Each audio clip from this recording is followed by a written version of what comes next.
नमस्कार दोस्तों, राजस्थान वेदर पर आप सभी भाइयों का स्वागत करता हूं।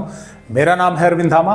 देखिए दोस्तों, राजस्थान के भागों पर जो सिस्टम सर्कुलेशन बना हुआ है ये अगले 2 दिन और राजस्थान के भागों पर बारिश करेगा, यानी कि 10 मई और 11 मई। 12 मई से राजस्थान के भागों पर बारिश ना होने के बराबर ही रह जाएगी, यानी कि 1-2 भागों पर ही रहेगी। 13, 14 मई, 15 मई आगे जो है मौसम साफ ही राजस्थान के भागों पर रहेगा। 1-2 भागों पर थोड़ी बहुत वेदर एक्टिविटी जो है वो हो सकती है कहीं कहीं पर। तो फिलहाल इस वीडियो में हम देखेंगे कि 10 मई 2025 में राजस्थान का मौसम किस तरह का रहेगा और आगे की वेदर रिपोर्टों पर भी नजर डालेंगे। उससे पहले मैं थोड़ा सा आपको यहाँ पर बताना चाहूँगा कि देखिए, यहाँ पर बंगाल की खाड़ी में अंडमान निकोबार द्वीप समूह पर मानसून के अब की बार पहले पहुंचने की संभावनाएं जो है वो नजर आ रही है। वो क्यों नजर आ रही है? वो इसलिए नजर आ रही है क्योंकि यहाँ पर एक सिस्टम जो है वो बन सकता है और उस सिस्टम के बनते ही मानसून काफी तेजी के साथ यहाँ पर पहुंच सकता है। आपकी जानकारी के लिए मैं बता दूं कि 2024 को मानसून 19 मई को अंडमान निकोबार द्वीप समूह पर दस्तक दे चुका था। हालांकि केरल तक पहुंचने में उसको थोड़ा समय लगा, लेकिन अब की बार यहां पर 19 मई से पहले ही मानसून जो है वो आ सकता है, क्योंकि यहां पर एक सिस्टम बनेगा और उस सिस्टम के बनते यानी कि अगर यहां पर वो पहले आता है तो लाजमी है कि केरला के भागों पर भी 1 जून से पहले पहुंच सकता है। तो ये एक बहुत अच्छी खबर है। तो फिलहाल आइए देखते हैं कि क्या क्या जैसे कि आपने देखा कि सिस्टम तो आपने देख लिया कि राजस्थान के भागों पर सर्कुलेशन बना हुआ है और अरब सागर की हवाएं राजस्थान के भागों पर पहुंच रही है। और यहाँ पर ये जो हवाएं हैं ये यानी कि जो ठंडी हवाएं ऊपर उठ रही है, कंडेंस हो रही है, बादल बना रही है और यहाँ पर कई भागों पर बारिश की गतिविधियां जो है वो देखने को मिल रही है। कुछ भागों पर बादल दिखाई देते हैं, कुछ इलाकों पर तेज हवाएं चलती हैं, कहीं पर मेघ गर्जना के साथ बारिश हो रही है।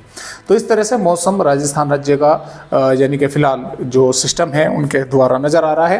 और यहाँ पर 10 मई में जैसा कि आप देख पा रहे हैं कि राजस्थान के कुछ भागों पर जैसे कि उदयपुर, डूंगरपुर, बांसवाड़ा और भीलवाड़ा के आसपास के भागों पर, चित्तौड़गढ़ के भागों पर यहाँ पर कुछ स्थानों पर मध्यम दर्जे की बारिश या कुछ इलाकों में मध्यम से तेज बारिश होने की संभावनाएं लगातार बनी हुई है।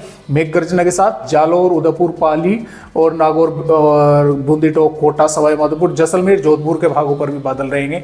यहाँ पर भी कुछ स्थानों पर तेज हवाएं चल सकती हैं, मेघ गर्जना के साथ बारिश देखने को मिल सकती है। जबकि श्रीगंगानगर, हनुमानगढ़, चूरू, झुंझुनू, अलवर, भरतपुर, धौलपुर, करौली, सवाई माधोपुर, नागौर और के भागों पर संभावनाएं थोड़ी बारिश की कम है। कुछ भागों पर बादल दिखाई देंगे। हो सकता है 1-2 इलाकों पर तेज हवाएं चल जाए और मेघ गर्ज बारिश की गतिविधियां कहीं कहीं पर जो है देखने को मिल जाए। मध्य से उत्तरी भागों पर संभावनाएं कम है। सिर्फ दक्षिणी भागों पर ही हमें संभावना यहाँ पर बारिश होने की जो है अधिक नजर आ रही है 2-4 जिलों पर। तो इस तरह से राजस्थान राज्य का मौसम रहेगा और जैसा कि यहाँ पर धूप भी कई भागों पर अच्छी खासी देखने को मिल सकती है। तो तापमान भी अब तेजी के साथ जो है वे बढ़ने शुरू हो जाएंगे राजस्थान के भागों पर।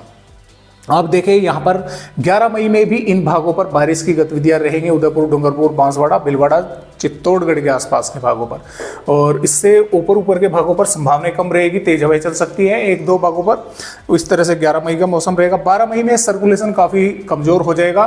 सिर्फ 1-2 इलाकों पर ही जैसा कि भीलवाड़ा और नागौर के आसपास के भागों पर बारिश हो सकती है। बूंदी टोक, कोटा, सवाई माधोपुर के आसपास के भागों पर बारिश हो सकती है। अन्य भागों पर मौसम पूरी तरह से साफ जो है वो देखने को मिल सकता है।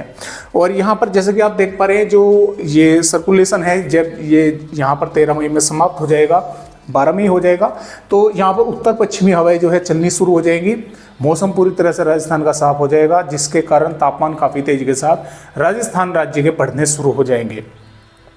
और देखिए यहाँ पर 14 मई में भी मौसम वैसे साफ रहेगा, लेकिन कुछ भागों पर जैसे कि श्रीगंगानगर, हनुमानगढ़, चूरू के भाग है, थोड़े बहुत बादल यहाँ पर दिखाई दे सकते हैं।